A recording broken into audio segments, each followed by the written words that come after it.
Welcome to our channel. Today we how to withdraw from Dropbox for video storage collaboration, detailed guide step by step clearly. To withdraw files from Dropbox for video storage collaboration, start by logging into your Dropbox account on your computer or mobile device. Navigate to the folder that contains the video files you want to withdraw.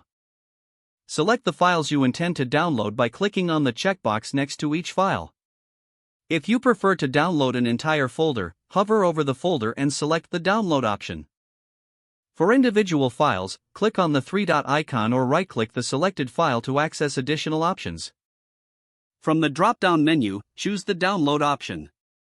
The downloading process will begin, and you can monitor the progress in your web browser or app. Once the download is completed, locate the files in your device's designated Downloads folder. If you need to share these files with collaborators, consider uploading them to a shared platform like Google Drive or WeTransfer. After sharing the files, inform your collaborators about the location where they can access the downloaded videos. If you want to remove files from Dropbox after withdrawal, select the files or folders again. Click on the Delete option from the same drop-down menu. Confirm your decision by selecting Delete in the pop-up window that appears. This ensures the files are removed from your Dropbox but still accessible from where you shared them. Remember to double-check that all collaborators have the necessary copies before deleting anything from your Dropbox.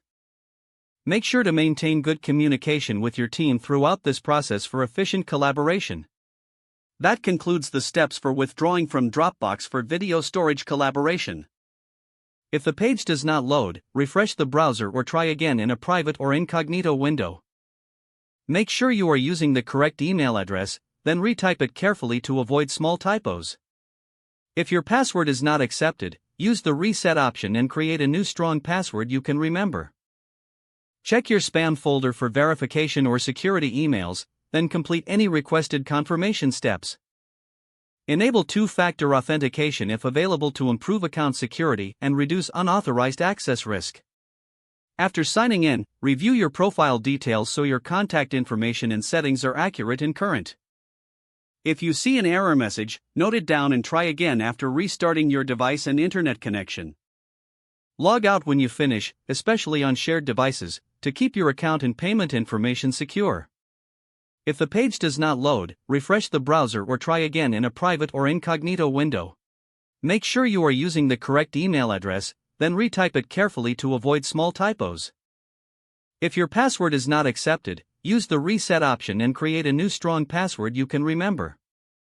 Don't forget to like this video and subscribe to our channel for more step-by-step tech guides.